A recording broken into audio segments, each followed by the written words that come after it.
Assalamualaikum warahmatullahi wabarakatuh. Kami dari kelompok 9 akan mempresentasikan hasil diskusi kami yang berjudul Strategi Penyehatan Perusahaan dan Divestasi.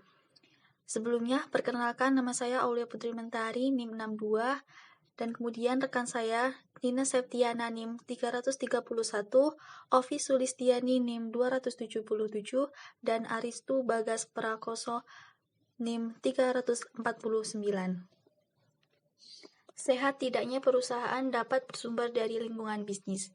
Lingkungan bisnis yang tidak mendukung perkembangan perusahaan, yakni lingkungan bisnis yang hanya menjadi sumber ancaman bisnis, dapat dikatakan sebagai sumber sakitnya perusahaan.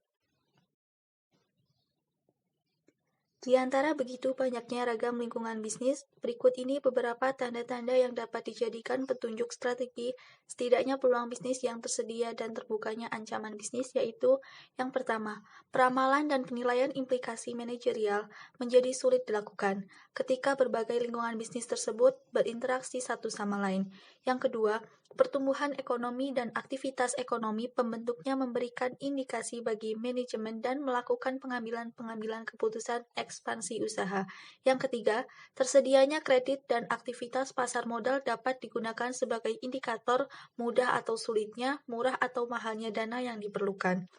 Kemudian yang keempat, perubahan harga memberikan indikasi yang cukup penting tentang perubahan tingkat inflasi dan keseimbangan jumlah barang yang tersedia dan diminta di pasar.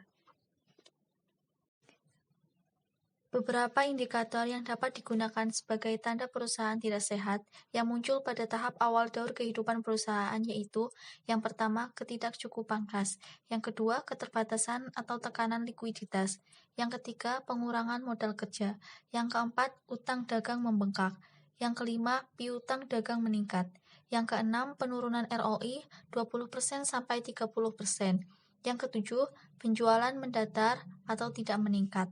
Yang kedelapan, rugi terus-menerus dalam beberapa kuartal. Yang kesembilan, absensi tenaga kerja meningkat. Yang kesepuluh, pengaduan konsumen meningkat. Dan yang terakhir, arus informasi keuangan dan manajemen semakin lambat. Selanjutnya, berikut ini beberapa indikator internal yang menunjuk pada tidak sehatnya perusahaan yang muncul pada pertengahan daur kehidupan perusahaan. A. Persediaan meningkat. B. Penjualan menurun. C. Margin berkurang. D. Biaya meningkat. E. Bantuan pembayaran di depan oleh bank meningkat. F. Permintaan konsiderasi dari bank bertambah. G. Informasi keuangan dan manajemen lambat dan tidak akurat. H. Kepercayaan konsumen berkurang. I. Saldo rekening bank tidak mencukupi atau defisit. J. Tertundanya piutang dagang konsumen yang tak terpercaya. K. Pelanggaran perjanjian utang. I. Pembayaran tagihan dengan dana utang dari bank. Beberapa indikator internal yang dapat dijadikan petunjuk tidak sehatnya perusahaan yang lazimnya dijumpai pada tahapan akhir daur kehidupan perusahaan adalah 1. Kecilnya perhatian manajemen pada menurunnya laba. 2. Krisis kas. 3. Terlambatnya pembayaran utang. 4. Terlambatnya hasil penagihan piutang. 5. Penurunan penjualan yang terus-menerus. 6. Moral karyawan amat rendah. 7. Kredibilitas perusahaan berkurang. Penyehatan strategik. Penyehatan strategik diperlukan ketika terjadi kesalahan strategis yaitu 1. Biasanya berkaitan dengan usaha penyehatan terhadap sakit yang disebabkan oleh ketidakmampuan perusahaan memenuhi kebutuhan konsumen dengan produk yang sekarang sesuai dengan komponen produk yang telah ditetapkan. 2. Penyehatan strategis diperlukan jika manajemen telah membuat kesalahan strategis yang mengakibatkan perusahaan berada di luar misi yang diharapkan. 3. Penyehatan strategis diperlukan ketika perusahaan dinilai memiliki kecenderungan kehilangan posisi strategis di pasar, sekalipun perusahaan berhasil secara rata-rata atau bahkan lebih secara operasional. Penyehatan operasional. Penyehatan operasional yaitu manajemen berusaha memperbaiki kinerja perusahaan yang berkaitan dengan pencapaian tujuan ekonomis keuangan yang diakibatkan oleh kelemahan implementasi strategi. Dalam penyehatan operasional dikerjakan dengan cara 1. Manajemen berusaha meningkatkan penghasilan yang diperoleh dengan berbagai teknik, misalnya dengan pemotongan harga, peningkatan promosi, penambahan dan perbaikan pelayanan konsumen, memperbaiki saluran distribusi, perbaikan kualitas barang. 2. Manajemen melakukan pemotongan atau penghematan biaya. Proses penyehatan. Langkah-langkah proses penyehatan yaitu 1. Mengembalikan situasi yang serba tidak teratur ke dalam keberaturan, yang dalam pelaksanaannya biasanya dilakukan dengan peningkatan segala bentuk pengendalian dan pengawasan.